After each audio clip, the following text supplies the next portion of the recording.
नमस्कार साथियों, आज फिर से हम क्राइम कहानी में आपके सामने उपस्थित हैं। आज की हमारी ये कहानी आगरा से है।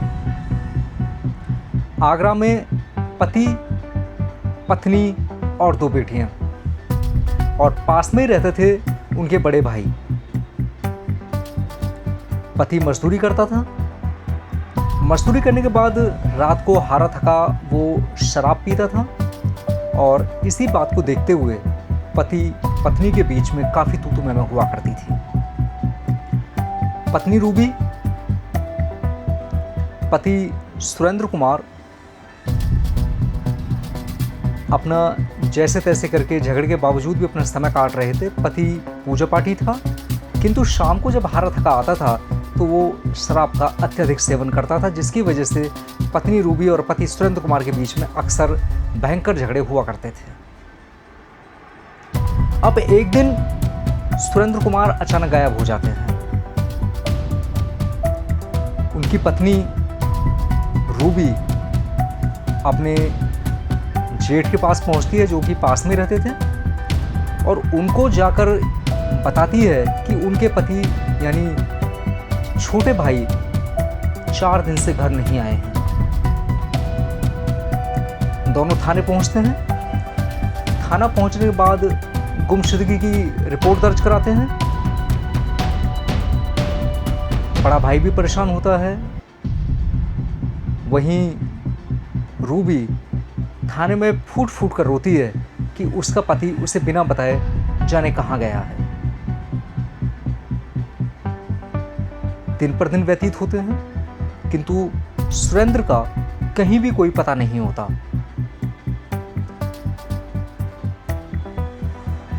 रोजमर्रा अपना जीवन गुजरता है। इसी प्रकार से 45 डेज गुजर जाते हैं। सुरेंद्र के बड़े भाई शर्मा जी को एक दिन एक युक्ति सूझती है और वो रूबी के पास जाकर कहते हैं कि रूबी, मुझे सच सच बताओ कि मेरा भाई कहाँ गया है, मैं तुम्हारी मदद करूँगा।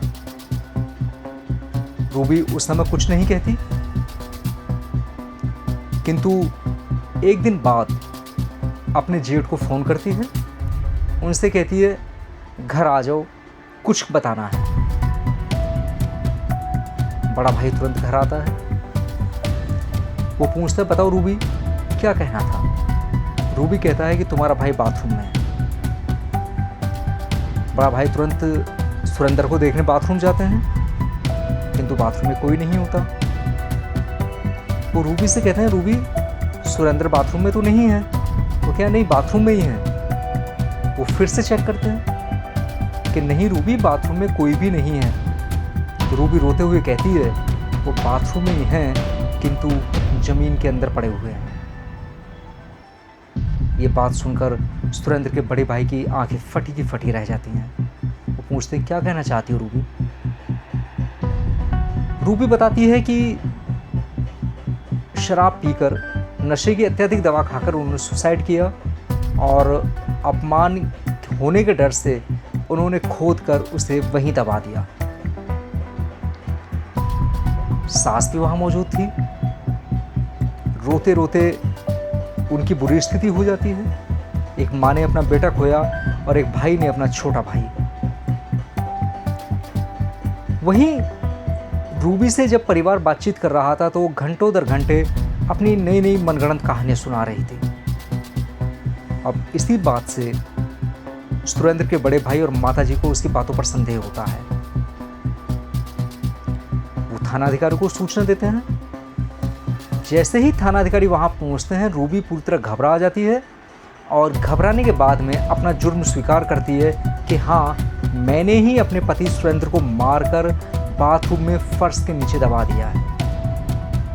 वहीं उनकी बड़ी बेटी अनु से जब बातचीत होती है तो अनु बताती है कि पापा बहुत खुश थे, वो मेरे साथ भजन कर रहे थे और नानी, उन्होंने दादी से भी बहुत अच्छे से बातचीत की और पापा उस दिन बहुत खुश थे। उन्होंने बताया, मम्मा ने खाना बनाया, खाना खाने के बाद पापा नहीं उठे, नींद में ही रहे। फिर मम्मा ने उन्हें घसीटते हुए बाथरूम की तरफ खींचा, जहाँ पे गड्ढा खोद के उन्हें दाब दिया और फिर से उसी फर्श को पक्का कर दिया। काफ़ी मनगढ़ंत कहानियां सुनाने के बाद जब थाना अधिकारी सख्ताई से पूछताछ करते हैं तो रूबी भी अपना जुर्म स्वीकार करती है, किंतु कहानियां मनगढ़ंत ही बताती है। कभी कहती है कि सुरेंद्र ने सुसाइड किया और जनता के डर की वजह से, अपमानित ना होना पड़े इस भय की वजह से उसने चुपचाप डेड बॉडी को बाथरूम में दफन कर दिया, जहां वो तकरीबन 45 डेज अपने पति की डेड बॉडी पर नहाती रही है, उसी बाथरूम में जहां उसने अपने पति को दफनाया। वहीं उनकी बेटी अनु का कहना इनसे एकदम डिफरेंट था। किंतु प्रश्न ये खड़ा होता है कि एक नाटी सी औरत, क्या उसमें इतनी हिम्मत है कि वो अपने पति को मारकर पक्के फर्श को तोड़कर उसमें गड्ढा खोदकर अपने पति को उसमें दफना दे? या फिर ये कहानी कुछ और ही है? षड्यंत्र कुछ और ही दिखाई देता है। ये संभव नहीं महसूस होता कि किसी की मदद के बिना एकमात्र रूबी ने ये सारा कारनामा कर दिया होगा।